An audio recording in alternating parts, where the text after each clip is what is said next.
This question is about Ramzan. Hazur, Why is this question in English?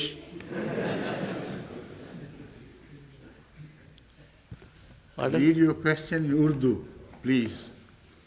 This question is about Ramzan.